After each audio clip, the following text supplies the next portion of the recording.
Magandang umaga na naman mga kapatid sa pananampalataya. Gaya ng mga naririnig natin sa aral at nakikita natin na nagiging kilos ng mundo natin, angkop sa kaugalian ng tao na kinakailangan nating pag-aralan kung ano ba ang magagawa natin para sa tao o ano yung matutulong natin, lalo na sa mga kapatid sa pananampalataya. Dahil sa ayaw at sa gusto natin, kahit meron tayong pananampalataya, kung hindi rin naman tayo susunod ayon sa kalooban ng Diyos, wala rin. Dahil sabi ni Apostol Santiago, kung iniisip mong reliyoso ka at hindi ka naman nagpipigil sa sarili mo, ang pananampalataya mo, ang reliyon mo, walang kabuluhan.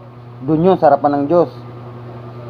Pero ang lalong inaatasan dito, yung mga alagad.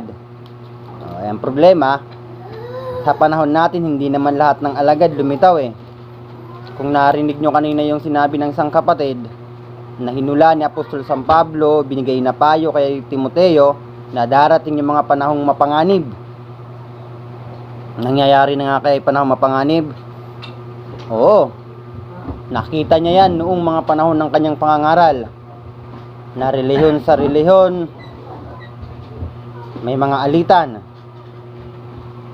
mga mananampalataya hindi nagkakaisa, habang kung tutuusin, isa lang naman ang Diyos na pinaniniwalaan natin, isa lang naman ang Diyos na dapat nating sundin. Ang pinakamasaklap dito, dahil umiral sa tao yung salitang pagpapaimbabaw. Kaya nga sabi niya, ang tao'y magiging mayayabang. Biro nyo, pati pananampalataya nagamit sa pagyayabang.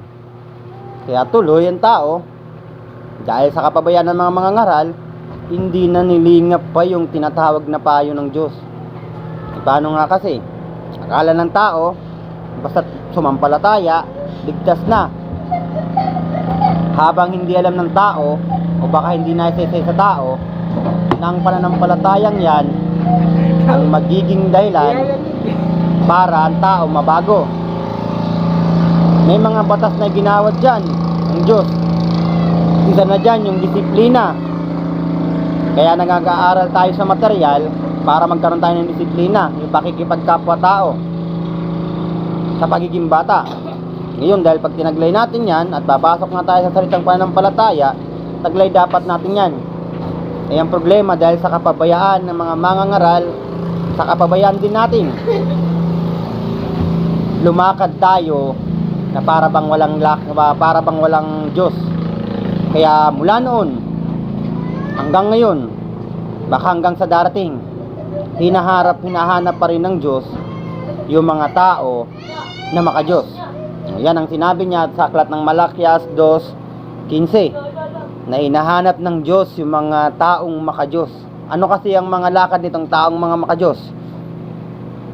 Simple. Kung ano yung nasa batas at palatuntunan ng Diyos, yun ang pinagsusumikapan nilang sundin. Kung ano yung mga itinutugon sa banal na kasulatan, yun ang mga bagay na hinahanap nila. At higit sa lahat, sila tong mga tao na may paniniwala sa harapan ng Diyos na mayroong Diyos na nakakausap. Paano ngayon sa panahon natin? Halos ilan na lang ang tao naniniwala, may pananampalataya sila, naniniwala silang mayroong Diyos. Ang problema, hindi naman sila maniwala na makausap ang Diyos. Kaya minsan ang sagot ko diyan, kung naniniwala kayo na mayroong Diyos at hindi kayo naniniwala na makakausap ang Diyos, para saan yung pananampalataya? Samantalang sabi ng Panginoon sa aklat ng Mateo 17, basta't magkaroon ka ng pananampalataya, mapakilos mo kahit yung bundok. Siya rin nagsabi na kahit nga raw yung mga taong masasama nakapagbibigay ng regalo sa mga anak nila kung ano hinihingi, yung pa kayang Diyos na magbibigay ng Espiritu Santo bilang patnubay sa bawat mga ngaral. O baka naman ayaw natin ng Espiritu Santo?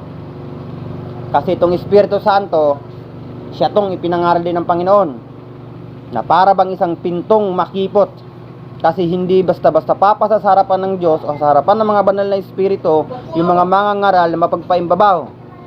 Ibig sabihin, mangangaral na mapagpaimbabaw, yung pangsariling kalooban ang ipatuturo.